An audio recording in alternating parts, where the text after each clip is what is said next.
morning, everyone, and welcome to today's exciting virtual event on how to find great real estate deals. Hosted only here on StreamYard, we're also live on Facebook and YouTube. So, welcome and hello. I am Sophia, your host from the Real Estate IQ marketing team, and I'm all thrilled to have you all join us here today for what promises to be an insightful and action packed session. Today, before we start, I would like to introduce ourselves. We are Real Estate IQ, and we are a lead generation company that offers many solutions to your real estate needs. So whether you're looking for education, for leads, for a community to be part of, to help you get through your deals, win your first deal, then you've come to the right place. And we're so excited to have you here with us. So, again, today we will dive into the world of real estate investing with none other than our speaker for today, Steve Liang. He's one of the co founders of Real Estate IQ, and he is a powerhouse in the real estate industry. He's a speaker, a mentor, and also an innovator, and he's a leader again in the real estate scene. And he's here to share his proven strategies for uncovering high potential real estate opportunities. So, without further ado, I want to welcome to the stage Steve. Hello, Steve. Hi. Hello, how's Hello. everybody doing? Welcome, and let's get started. Okay. Well, first of all, I want to congratulate you for joining us and learn how you can take control of your investment and your financial future. So, we're probably all here because we know real estate investment it can be very lucrative if you know how to do it, right? The key words are how do we do it? And you probably personally know somebody who has invested in real estate and have made a big gain over time. They have made big profits, or they have built a substantial wealth through real estate. So the question is, how do we get into this real estate game? So we're going to learn a lot about the game and how do we make big profits. What are the ways to make these big profits? And a lot of details of how we do it. So first of all, a couple of success stories just to kind of show how lucrative real estate investment can be. Here we have a success story. I believe it's in Dallas. We're looking at $46,000 of profit. This is in Carrollton, which is, I believe, it's in Dallas County, the part of Carrollton that's in Dallas County. The other one is in Dallas, $85,000 in profit. Some people make that much in a year, right? In a yearly salary, or maybe some are, it could be an aspirational number for some folks. So in just one deal, you can potentially make this much. So the natural question is, how do I find these deals and how can I make money from these deals? So we're going to talk about all these, and we're going to dive in detail today. So my promise to you is that at the end of this webinar, you'll understand how you can find great deals. You understand the formula that you use to identify the deals. From a kind of experience standpoint, if you're a new investor, this is a really good place. You can get knowledge and get it started. Actually, we just had a last module and a couple of questions that we have, which is about, how do I make sure that I'm giving an offer, or am I gonna figure out what is a good deal? So we'll be addressing that. And if you're an experienced investor, you want to know how to generate leads and you want to look for new ways to find deals and generate leads, this would be a really good place too. From an exit strategy, finding deals is the start of everything, right? Lead generation. So wholesale, fix and flip, buy and hold, it all applies. So just a reminder, I have found that turning off notification and distraction is a big part of productivity and focus. And so just want to encourage you to do that. And also use the chat to introduce yourself. I have found that the folks that get connected and stay connected during classes, they tend to do more business over time together. And so make sure you're taking advantage. You're already here. We are spending the time here. So just make the most out of your time in this class. Okay, so make quality connections. So disclaimer, we show this in all our webinars, is that, this is for educational purposes only, right? Make sure you always do your due diligence before making any investment decisions. We don't offer any advice in investment, financial, or legal. All right, a little bit of background. I'm an executive partner of Real Estate IQ, and over the years, I think just through doing and building the business, I would say my strength is probably more in the marketing side and the data side. My background is in science and engineering, and I was always interested in real estate. And I have family who have, I guess, thrived back in the days in real estate. So I always thought, okay, how do I get into real estate? Because if you're doing the right thing in real estate, you can generate a lot of cash flow, and it could be a really good way of making a good living and also making a difference in your community. The problem I found was that in real estate, it's hard to find knowledge. Just in real estate in general, I remember buying my first property as a homestead. I learned a lot from the real estate agent that I was working with. But it's very hard to find that information online or elsewhere. Even to today, it's still difficult, and it's harder for real estate investments. Right? It's a kind of niche place. You got to know where to look for it. And you're in the right place because you found it. I also found that for data and technology, it's hard to do that, find that for real estate investments. It's been getting a little bit better, but I think there's still a way to go. And also, it's hard to find mentors and fellow entrepreneurs to connect with, especially during the COVID time. We were kind of segregated socially, and it was just difficult to connect with people. So that's why we established Real Estate IQ to bring the knowledge, right? Webinars, classes. We also have paid workshops that you can take advantage of, and where we do deep dive in certain topics like fix and flip or buy and hold type of strategies. Real Estate IQ, our core product, is the deal finding data, so you can use it for your lead generation purposes. And finally, we are here to establish a community, right, to really kind of offer the support, because sometimes you got the knowledge, you got the tools and the data, but there are places where we just we get stuck. Sometimes it's a very, very small thing, but if we don't know how to do it, we just don't know. And so having that mentor and coaches that we can easily connect with and ask for help, I find that tremendously valuable. I have certainly benefited from that myself. Sometimes it's just like, okay, how do I fill out this section of a contract?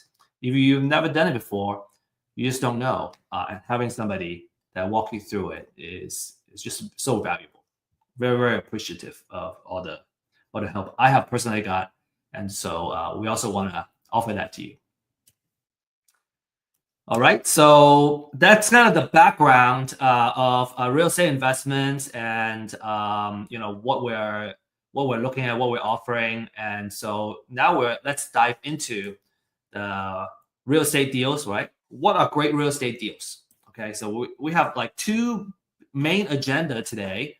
One is the business model, and a business model basically is how do you make money, right? How can you basically build a business, and how does this business make money through real estate?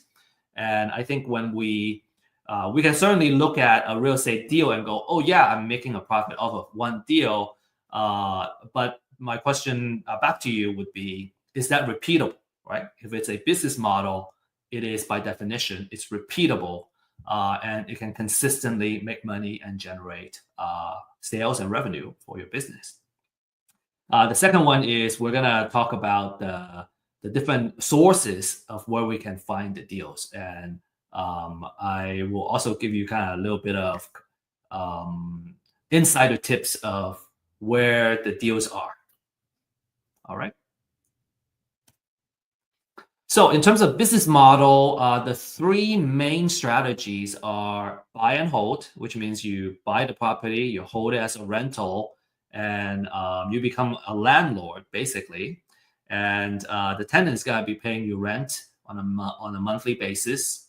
And this business requires the most amount of capital because you need to put down the cash in order to hold the property. Now there are ways to kind of build up that equity very quickly, called the Burr method. And we may or may not touch that today. But in general, when you're buying or holding a property, you need the most capital because of the down payment that you got to put down. The second strategy is called fix and flip. You buy it, you fix it up. Now you added value to the property, what we called forced appreciation. So we buy it at this price, we fix it up, we force it to appreciate at this value, and now we can sell it to a retail buyer, and we can make a profit in that difference.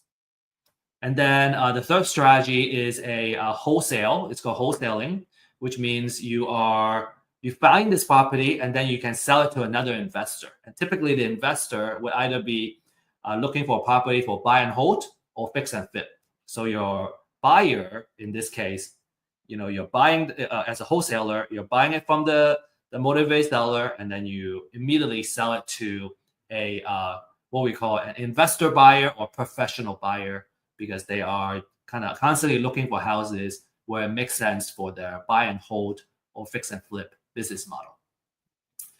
It's very important to talk about this here, is that when you're in the buy and hold business, you are in the landlord business. So you may, let's say you want to do the property management yourself, you would kind of gear towards your business system on looking at tenants, right? Dealing with the tenants, communicating with the tenant, leasing the property, and so on and so forth. You'll be focusing a lot on that.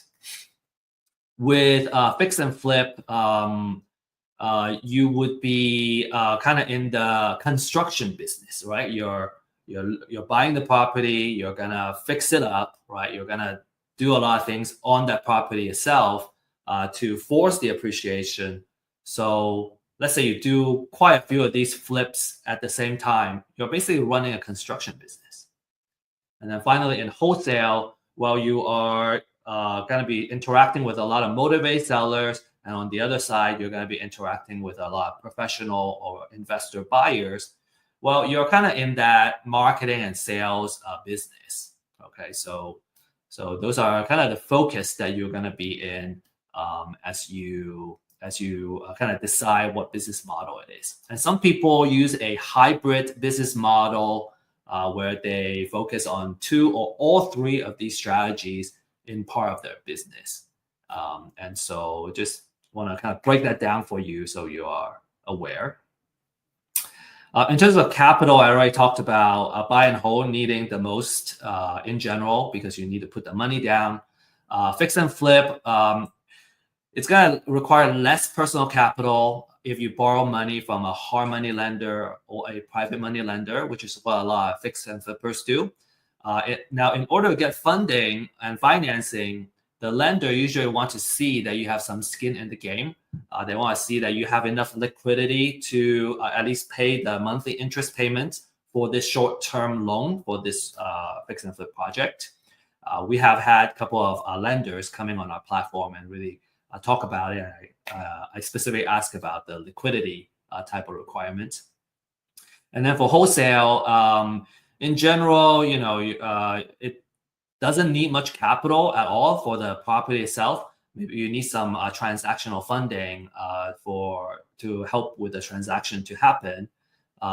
You will probably spend most of your money in lead generation and marketing systems. Okay, those can add up, but in general, it requires a lot less personal capital. This is a very popular strategy for folks that are just getting started or they're young.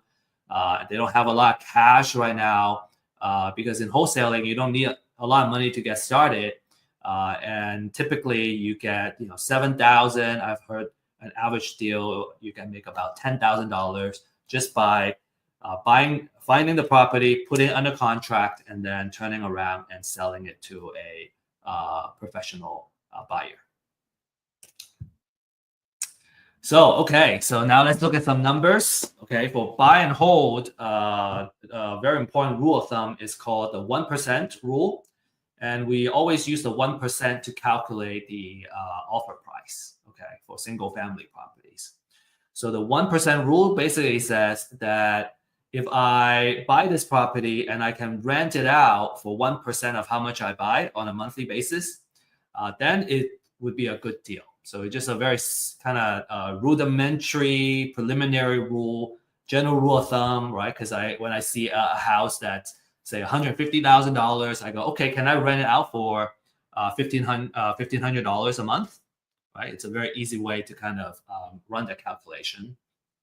Now, in order to make it fit, right, to come up with that offer price that fits a 1% rule, we just need to do a little bit of kind of that manipulation where let's say I can find out what the market rent is, the market rent is, and let's say in this case, it's $2,500 a month, right? So in a big metro area, $2,500 can be very normal, or maybe even on the lower end.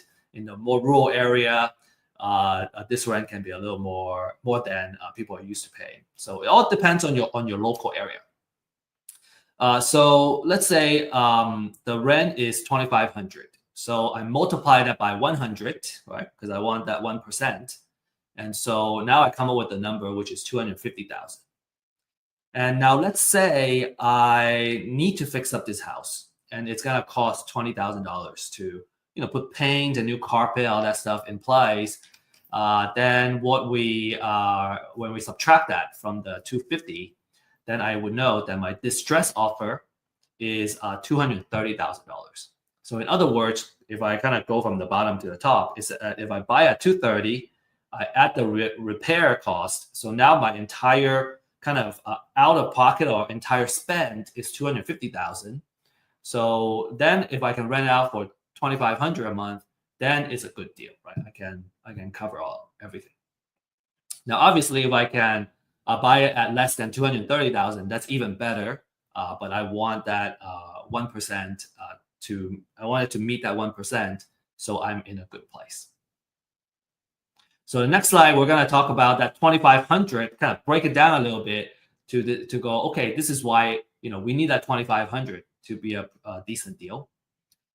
Another thing to kind of to look at here is that I put a wholesale fee here of $0. So for a wholesaler, right? Let's say I'm trying to sell it to a buy and hold investor. Well, I know the investor is gonna offer at most 230. That means if I want to make $10,000 here, then when I buy it directly from the seller, I want to mark it down by another 10,000. So I will offer 220,000 and make my 10K, and then the buy and hold investor will enter at 230 plus the rehab, and then that's how all that math will work out. All right. I think I will have some further examples in there. Okay, so this is just an example. Okay, so for that $2,500 per month, it needs to go somewhere. We are not pocketing where we cannot pocket everything, but it makes sure that we have enough monthly cash flow to make this worthwhile. So in this example, right, let's say the mortgage is $1,200. Right, there's also property taxes, there's insurance, there's HOA and maintenance and all that stuff. So when we subtract everything, then a monthly cash flow is $575 on a monthly basis. So that would be a good example, right? Because we already factor in that 1% rule. Now I have a a cool monthly cash flow, just sitting there and kind of making money for me. A couple of things that you want to kind of pay a little more attention to when we go a little bit deeper is that if you hire a property manager, they're going to take some of that cash flow. And then if there's some repairs, maintenance, again, we kind of have this already accounted for here in this calculation. But when we're talking about $500, $600 on a monthly cash flow, that's a pretty good deal. So imagine you have not just one, but 10 of these, right? So if I have 10 of these houses, then I'll be making $5,750 a month, which is about $69,000 a year.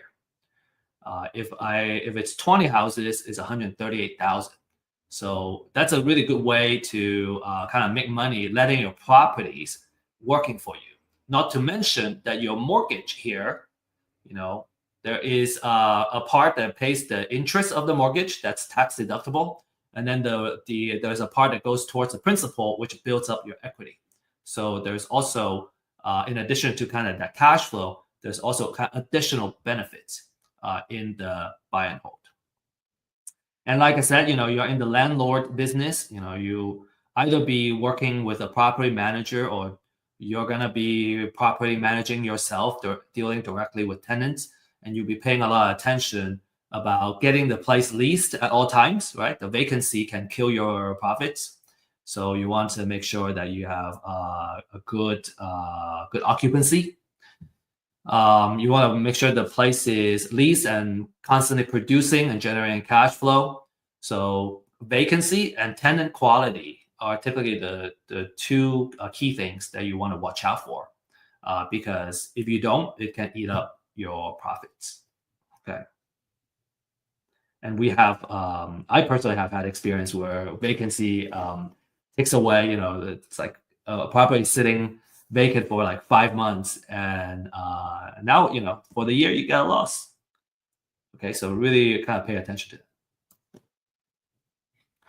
So really stress that buy and hold is a great wealth generator. So if you can find a good deal, you can afford to hold on to it.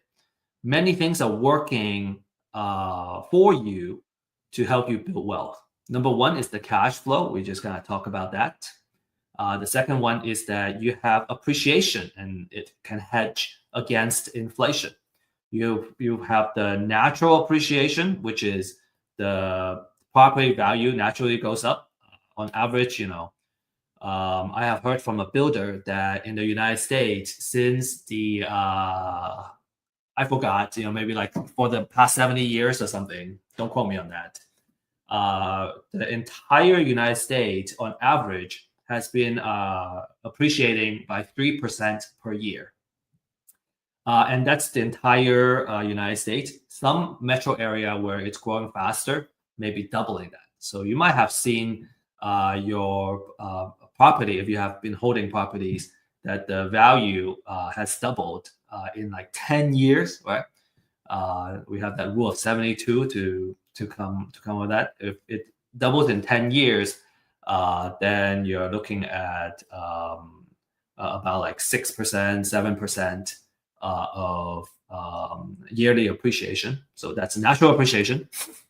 I kind of talked about the forced appreciation, which is you're actively like fixing up the property to bring it to the market value. So if you bought it at a good price, you force it to appreciate, and now it's worth more. So that's two things working for you. Natural appreciation, more passive, right? As the market goes up, you go up. Forced appreciation is more active. You fix it up and you bring up the value. You also have tax savings, right? You got depreciation, taxes can be written off.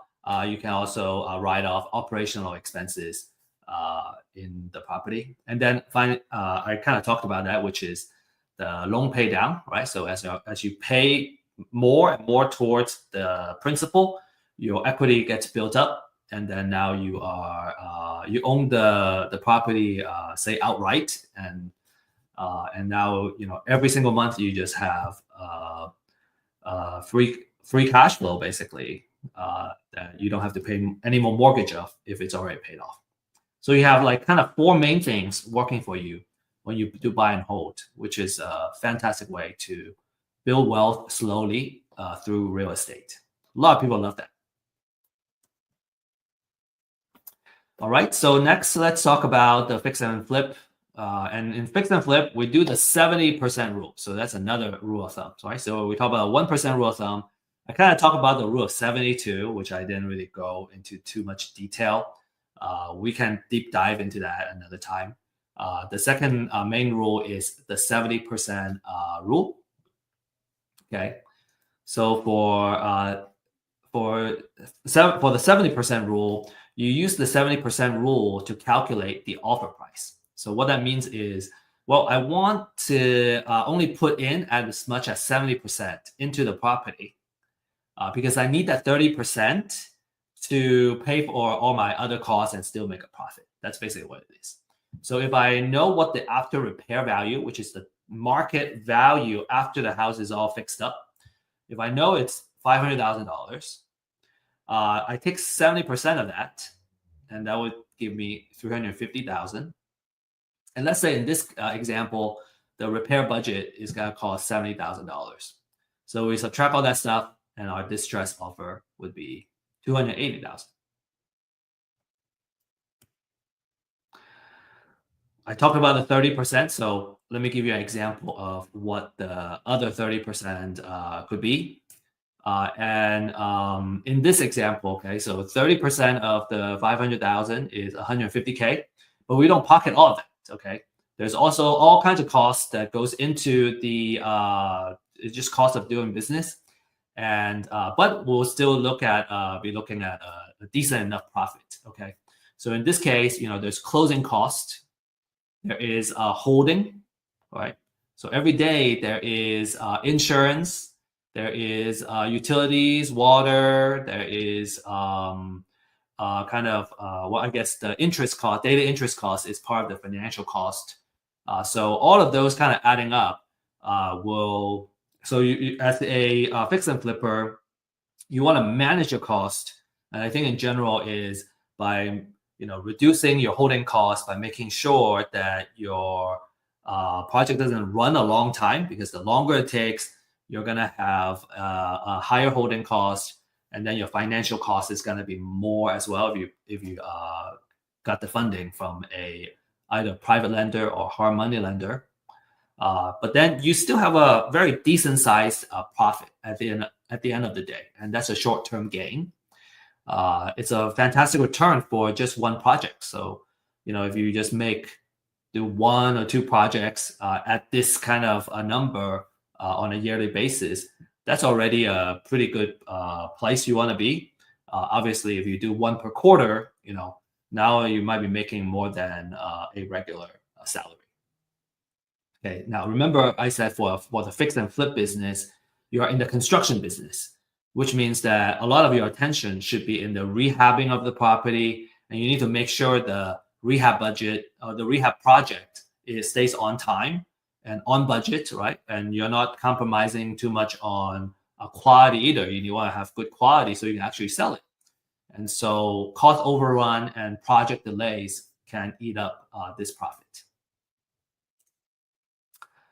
Lastly, we have the wholesale business. Wholesale, again, is very popular. It doesn't need a lot of capital to get started. You acquire the distressed property directly from the motivated seller, and then you can sell it to an investor. And now that said, we have clients that also are using our data because they wanted to go directly to the motivated seller instead of buying from a wholesaler. So you just want to be aware that in this case, you're kind of right. You're saving the wholesale cost to you don't have to pay a wholesaler, but now you're also kind of adding that marketing operations in your business to acquire deals. So you're in the marketing business if you're a wholesaler. You'll be paying a lot of attention in marketing and acquiring the property, and also disposition, right? Because you gotta know the your client, which is your investor, the investor that's gonna buy your property, and so you're gonna kind of basically you acquire the property from the motivated seller, and then you're gonna match it with the investor that fits in their buy box. This is let's see. A lot of investors start out kind of buying deals from the wholesalers, and then over time, as they gain more experience, they go, well, maybe I can do my own marketing, and I can reduce my cost of acquisition, and they can basically you're acquiring the property directly from the motivated sellers. And it could be a really good strategy if you want to control your deal flow, because now you can manage your pipeline. You can kind of predict how many deals you can get on a regular basis, and you don't have to kind of acquire the deal from somebody else and maybe kind of compete with another investor to buy the deal. You can also kind of pick and choose the best deals to keep for yourself, and then you can wholesale to, say, another investor. Okay, so just really quickly, kind of the math of as a wholesaler, what you would make. If you recall the example that I had before, the distress offer was 230 if I'm a buy and hold investor. But as a wholesaler, because I want to make that $10,000 fee, I would drop that distress offer a little bit more to kind of make that wholesale fee. And kind of the value that I bring to the market in this case would be finding the deal, putting it under contract, and then the buy and hold investor can still make their profit, so everybody wins. And then on the other case, for selling it to a fix and flip investor, I can mark a wholesale fee. In this case, I put $20K in here, and it's really about what the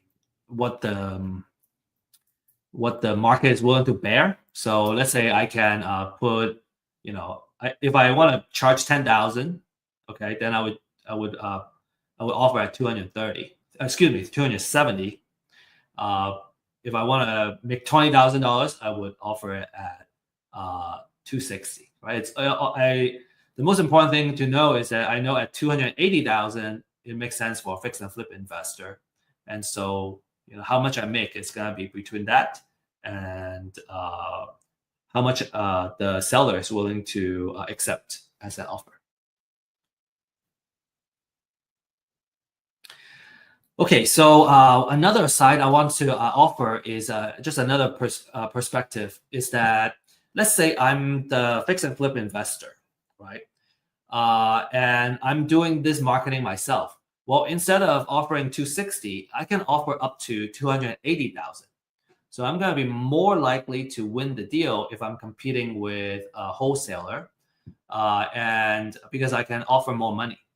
And so I have a little bit of an edge if all things are being equal. So that's also why some of our fix and flip and buy and hold clients, they wanted to do the marketing themselves, because they're more likely to win the deal because they don't need to make the wholesale fee. Okay, so to recap kind of this first half of the webinar, buy and hold, you're in the landlord business, you need the most capital to get started. And maybe right now is a good time to say that there's a way. Let's say you're buying a distressed property that needs to be rehabbed.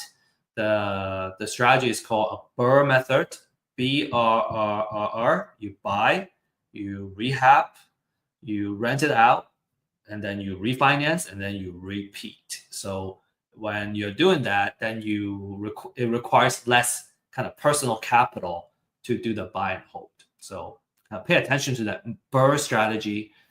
We have material that talks about what BRRRR is. We actually have an ebook about BRRRR, and you're welcome to look for that and download that on our website. The fix and flip business, okay, you're in the construction business. You're going to be managing contractors. You're going to be looking for the project, making sure it's on time, it's on budget, and you can sell the finished product at the after repair value. Okay, and then wholesale, you're in the marketing business. It's about how many leads you can reach out to, and also closing the deal, and then turning around and finding a buyer for this particular property. So you can make your wholesale fee. All right. Okay. Here is the secret. Okay, this is the I wouldn't say a more important part, but this is certainly a really important part, which is what are the secrets of finding great deals, right? All the business model talk is great, right? But how do we put that into action? How do we find the deals? Because when I find the deal, I can make the profit. So it's all about finding that deal. And experienced investors, we know that money is made when you acquire the property at a good price. When you are able to get the property and there's enough equity in the deal, right? There's enough, if it's at a good price, it wouldn't be hard to find funding. It wouldn't be hard to find a partner and get everything done. So, everything starts from finding a great deal. And the secret of finding and acquiring great deals is having motivated sellers. It's about finding and locating the people that motivate to sell for whatever life reason it is. And I would say that in general, there's a need for immediate cash, for one reason or another. And we'll talk about the different life reasons. All right, life happens, and because of that, they are in some form of financial distress. And because real estate is not liquid, in order for them to sell quickly to address the life situation, they tend to need to accept a lower price than what the market is going for, so they can sell quickly. And I think I'm just gonna leave it at that. There's so much more I can talk about. Okay, so the concept is called live data, and live data is basically a signal of something that's happening in the person's life. And life happens like every day, everywhere, right? Life happens to all of us. It's universal. Every day, new babies are born, and every day, some people die. So every day, some people get married, some people get divorced, and sometimes they get into financial trouble. And so if you kind of start thinking about the stage in someone's life as they grow up, have kids, get married, have kids, stay in the marriage or get divorced, they get old. There are stages in their life where they're more likely to buy something, sell something, and so on and so forth. So if we can kind of really capture that information, capture that data, capture that life-changing events is what I call it. And for those who have have been on Earth for a couple of decades, you probably have personally gone through life-changing events. Sometimes moving from one place to another can be a big life-changing event for some people. You agree that life events are so powerful that many times all we can do is kind of play catch up and deal with it, deal with life. So imagine that if you are a marketer, right? How valuable that data is, because when I know that data, I know kind of in general what they need. And so if I know this person is about to get married, I can kind of predict that maybe they're already looking to buy another house, or in a couple of years, they're going to be upsizing, and then they're going to want to buy another house and probably move from, let's say they were living in the city before, they're going to want to move to a bigger place in the suburbs. And so, just kind of in general, in theory, right, the different products and services that you can offer them is tremendous, right?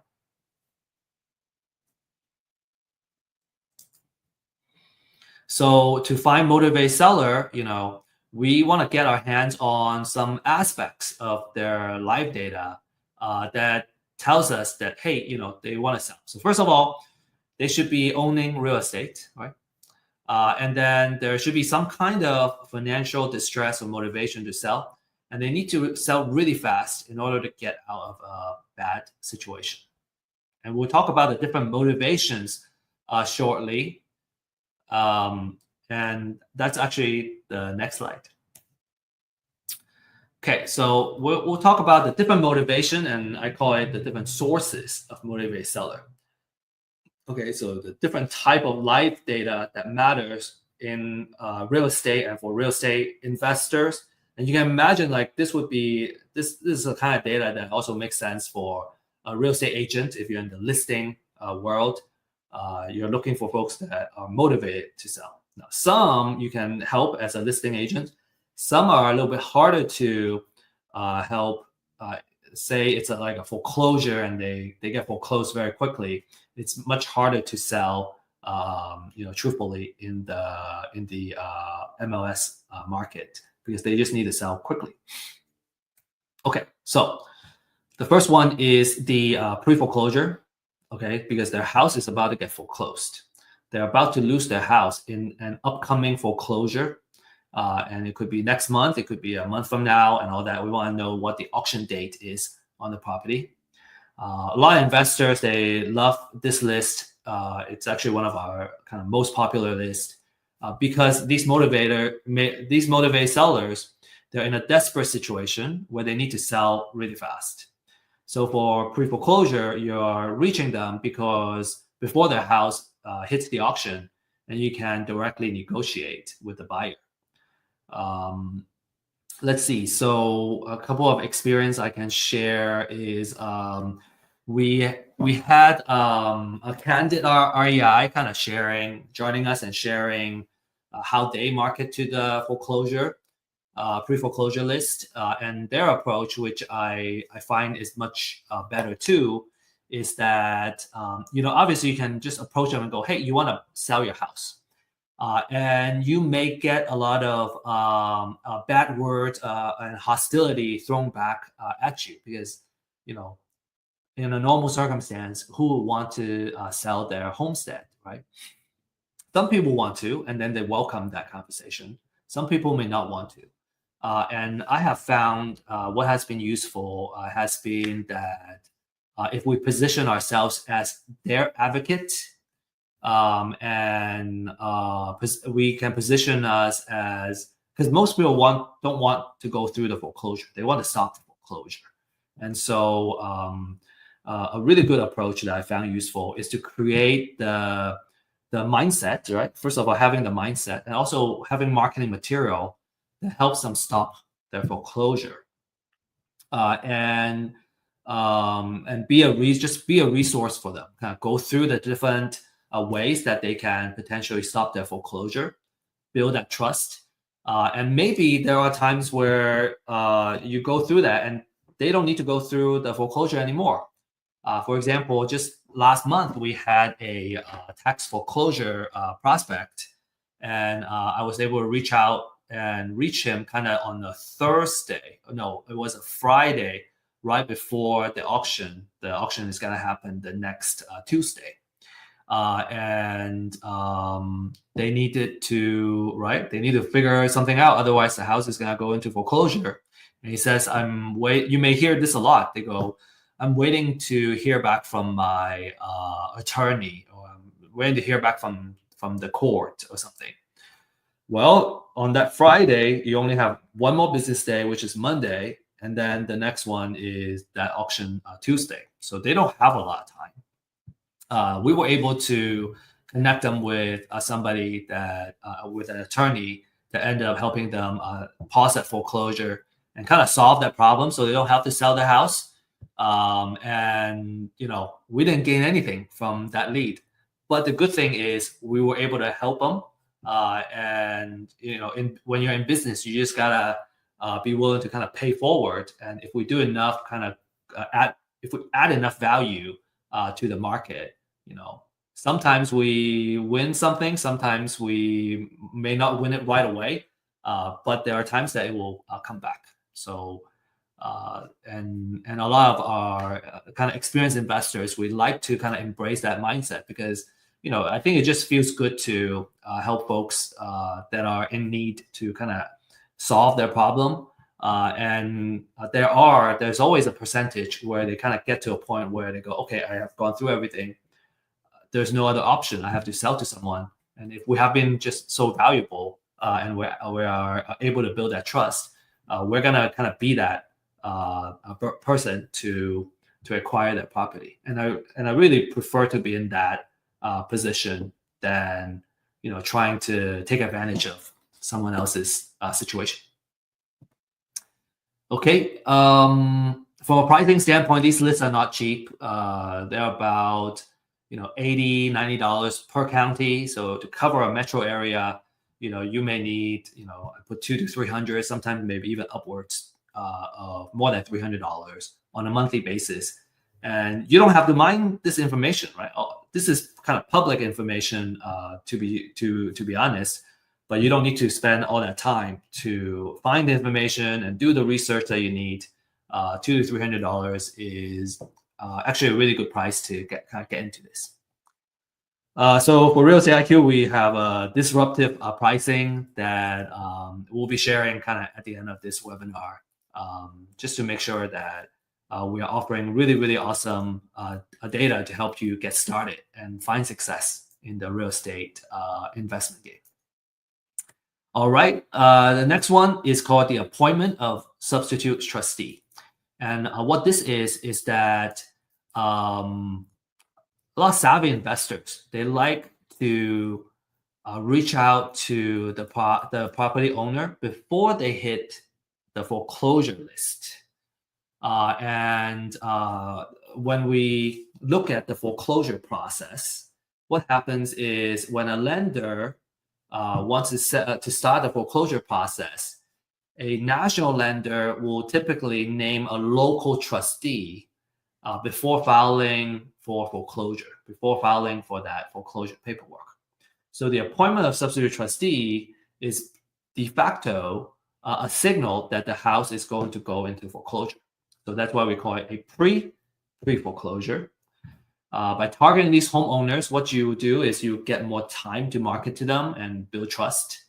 And it could potentially give you a leg up over your competition. You could be the first person that reaches out to somebody that is going to eventually go into foreclosure. We have a very popular class. It's called The Secret of Building an Endless Deal Flow, that focuses on how to put together a marketing campaign and building a consistent pipeline for deals. And if you're interested in kind of, building, learning more about marketing and nurturing leads and all that, which is, very fitting to this type of leads, I would highly recommend that class. Okay, next we have probate. So heirship and guardians are all kind of related to this category. So what happens is if someone owns real estate property and they pass away, and they will end up leaving the property to their heirs. And if there is a will in place, it will go into probate. If there's no will in place, it will go into an affidavit of heirship. And when it comes to kind of the handling of the estate, well, the house is an inheritance, right? Maybe there are a couple of potential motivations. It could be that there's enough equity in the house. They just want to cash out and kind of pay for other things in their life. It could be that the house is sitting there, it's not generating money right now, right? It's vacant. Grass is growing. It's a headache to maintain the property. It could also be where there is a estate tax that needs to get paid. So they will end up needing to liquidate the real estate property in order to pay for all the taxes and expenses that has to do with dealing with the estate. This is a very, very lucrative type of lead, and the market is about $3.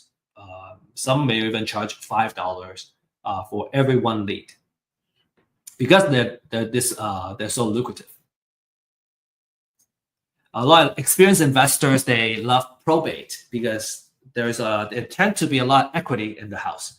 It could be where the house has already fully paid off, or they have been paid off for so many years. They have been paying down the principal for so many years that there's a very small amount of loan that's still being owed, and there's just a lot of equity in the property. And when it comes to the heirs, a lot of times they just want to cash out. They don't really care about maximizing the how much they can get on the market, and they would just sell it to an investor.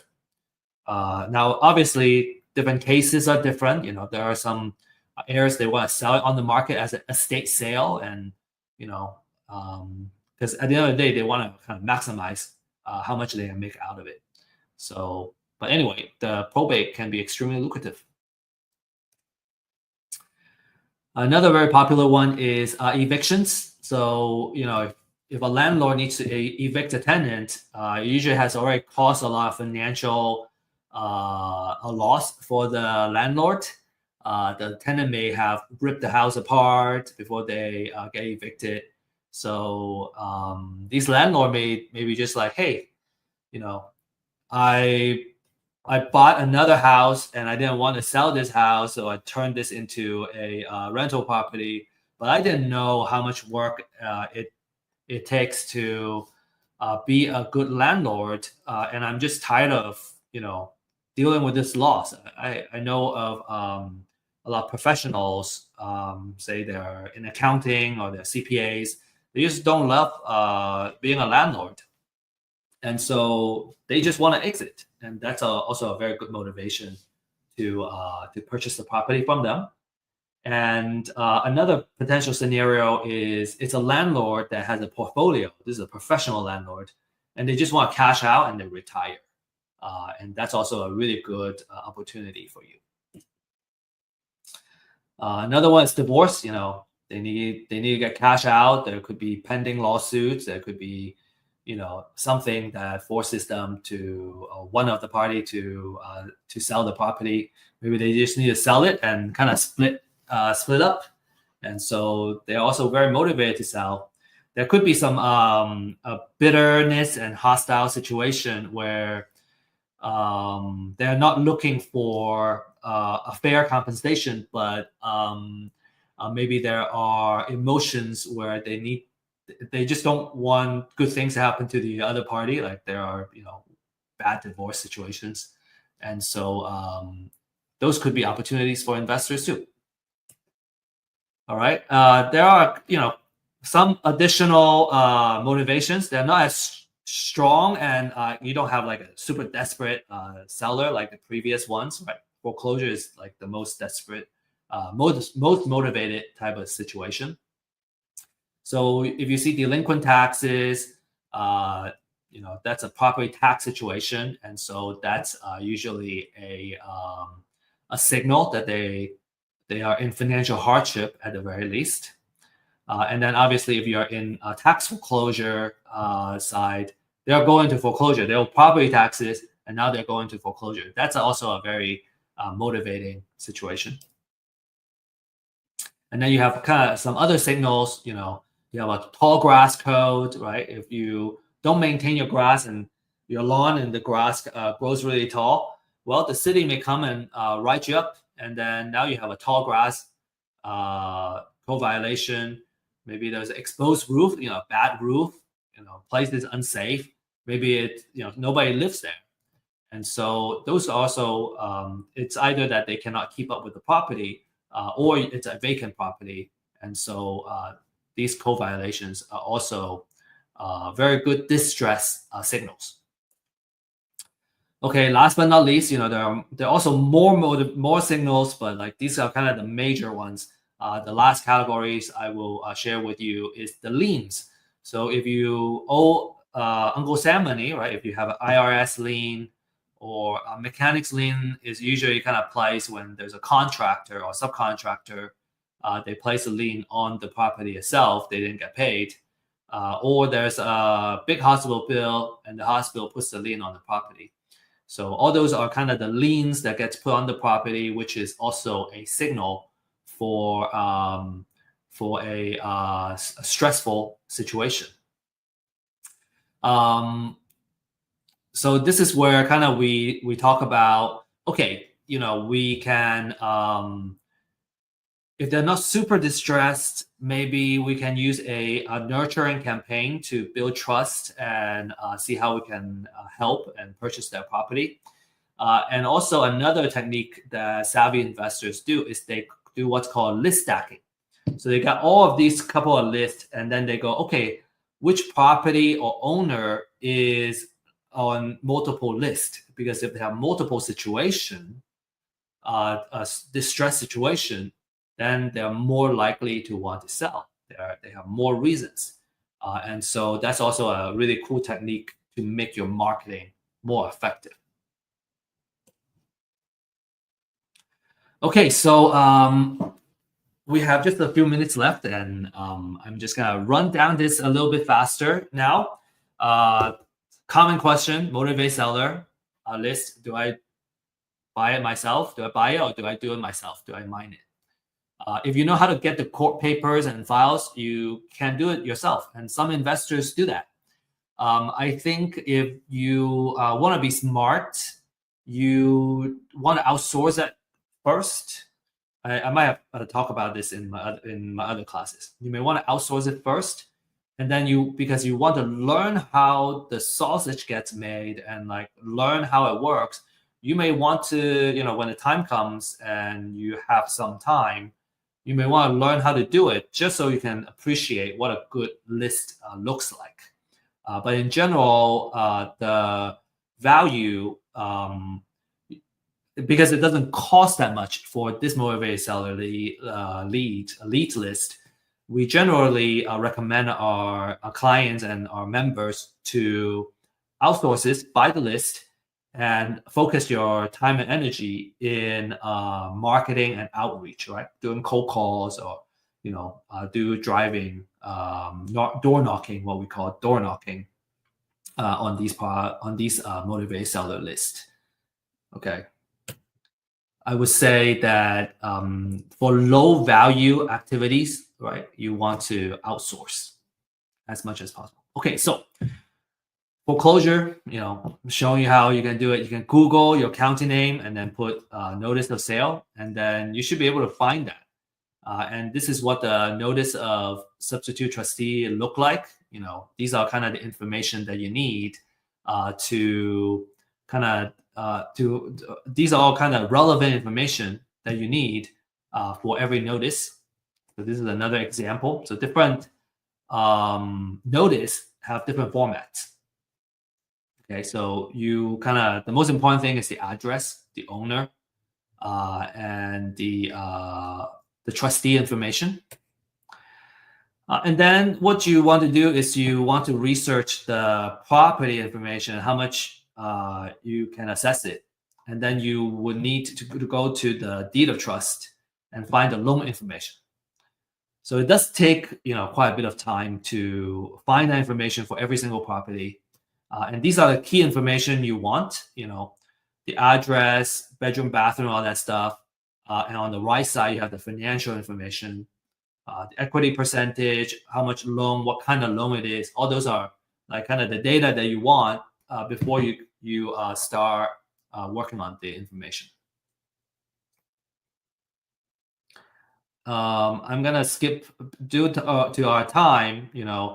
Takes about 15 to 20 minutes of research per record, and so we're talking about thousands of records. All right, so it's much easier to focus on our outreach effort. Is kind of our point. So the quality of the list is very important. You want to pay attention to the update frequency, how fresh it is, the extent of research, because you need that information to make further decisions. And then, if you're going to outsource it, the training of the staff and researchers are also very important. So again, the key elements of the quality leads list is very important. So I guess kind of the conclusion here is, yes, you can do it yourself, but there are things that are just not worth it. So especially when they're readily available, it's much easier to outsource that and focus your energy in the marketing and the outreach. Because at the end of the day, we don't really want the data or the lead. We want the deal because that's what brings us the money and the cash flow. Okay, so we talked about, to recap, we talked about how you can make money, different business models. We talked about how you can find great deals. And then we also talked about where you can get off-market leads. Okay, so a couple of success stories. I already showed these. Success story number 1, number 2, and number 3, tens of thousands of dollars. These are outsized profits. I just want to maybe make a small disclaimer that not every deal looks like this. These are like really good looking deals. And some deals are smaller. Some deals, if you're not careful, you may even lose money, right? So because there's a risk in real estate investment or any kind of investment activities. So just make sure that you have the right support and you know what you're doing before you get into real estate investment. But these numbers are certainly very, very motivating for me as an investor. So how do I get started, right? I think a lot of common questions is, I learned all this stuff. Okay, how do I apply it? So number 1 is get a pre-foreclosure list. You can get other lists. I find that pre-foreclosure, people are more likely to get traction quickly. And the more quality information, the better. And for Real Estate IQ, we offer a first-hand data. Okay, so we mine the data ourselves. So you get the freshest data available. You get the extensive research. We went to 3-4 different sources to come up with the information to get the estimated equity. And then for a limited time, you still can access this disruptive pricing. Number 2 is to find a mentor or coach that can really hold your hand and walk you through it. You can certainly do it yourself. It's just so much easier to have somebody that we can reach out to because, I think it's easier when we don't have to repeat the same mistakes ourselves. And then when you're really serious about a particular property, you want to be able to do the title research and see all the liens that's on the property. And the cost is between $40 to $75 per property. You may be able to skip that if you're gonna close the property with a title company. They can do some of that research, but you usually need to have the contract in hand and you're ready to close before that happens. So a couple of success story. Justin got new leads, right? A steady flow of influx of new leads to get started. Ismail, an average deal of $8,000. He made 10 transactions already. And then Daryl, got 2 deals under contract. Excuse me, four deals under contract, and about $1 million in that value, and he's expecting to make 10 to 15% of the profit margin. Okay, so if you're interested to learn more, learn more about real estate, ask about our community membership, and what are the next steps. We're here to guide you. And when you're ready to get started, then you can kind of see what the solutions are all about. You can schedule a 30-minute complimentary one-on-one consultation. And if you need help closing your deals and whatnot, we have folks that can partner with you and help you with these deals. And so you just need to send an email out to me. Finally, is a couple of additional things you want to learn by doing. And so we have a online meetup that meet on a Friday base, every Friday at 9:30, where we teach about different ways of investing, and especially if you have a deal that you don't know how to do, you have a lead, we can give you the coaching and what the next steps are to keep the deal moving, all the way where you can close and dispose and make profit off of your deal. very last thing, we hope you learn a lot from this class, and if you did, please scan this QR code. Give us some feedback. How can we make this event more? How can we make this webinar more valuable for future attendees? And for filling this out, we'll also give you a special gift. Okay, that's all we have. And I want to say best of luck and happy investing. And I'm ready for questions as well, if we have questions.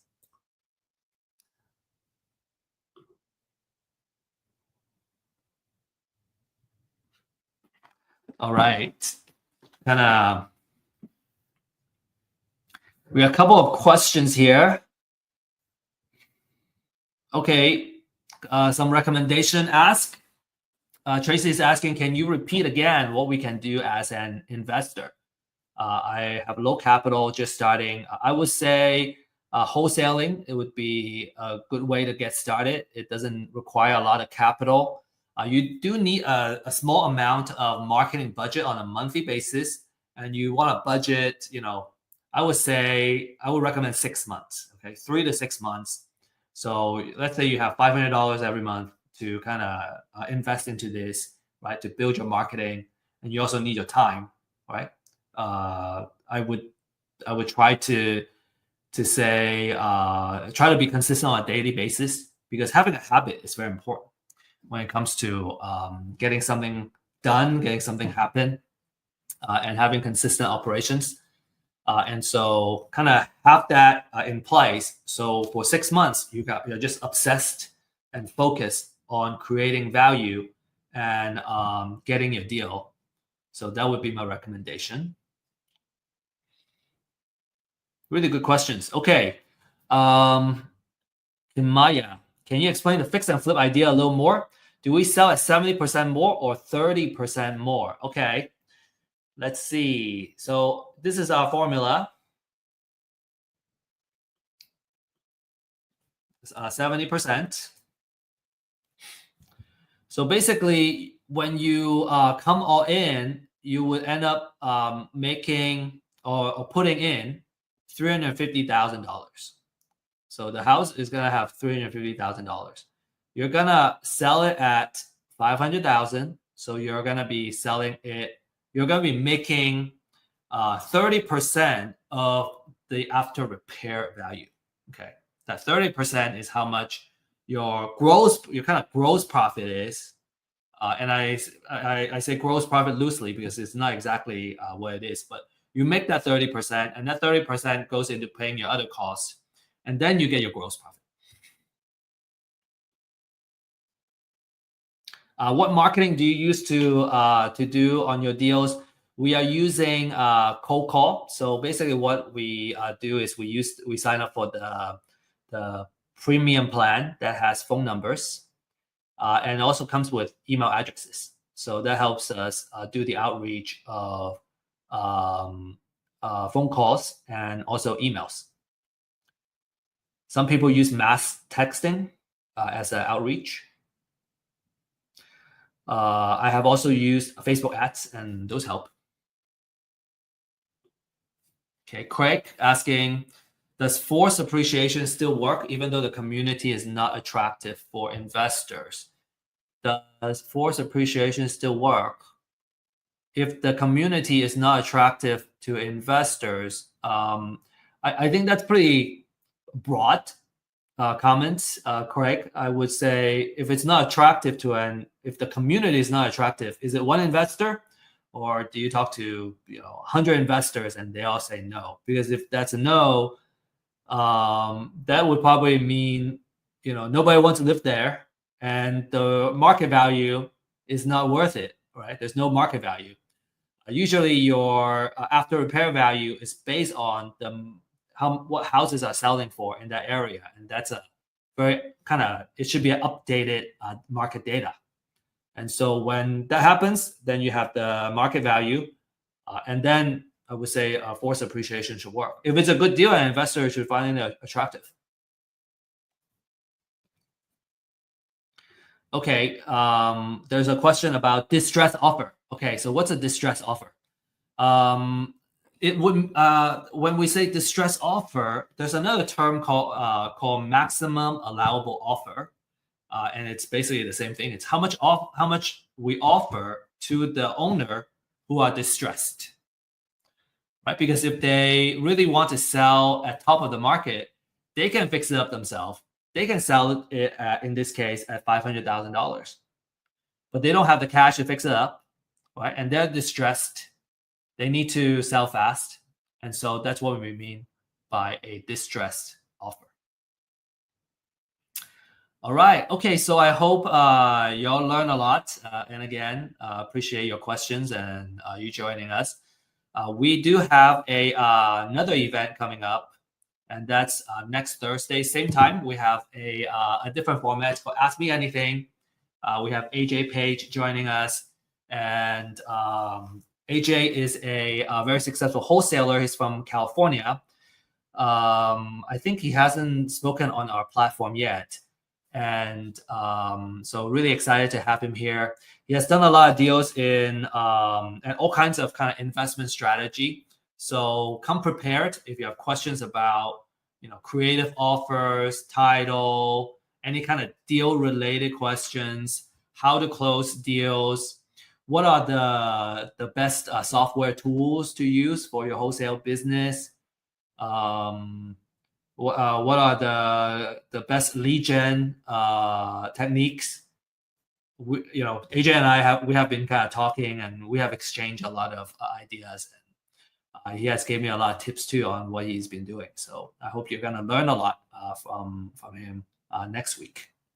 Okay, so it's gonna be at 11 a.m. Central Time, basically same time next Thursday, and that's all we got. So appreciate you guys and have a great rest of the day and have a good weekend. We'll see you next week.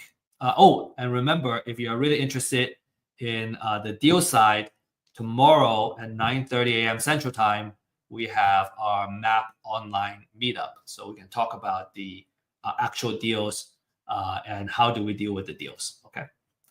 All right. Have a great day.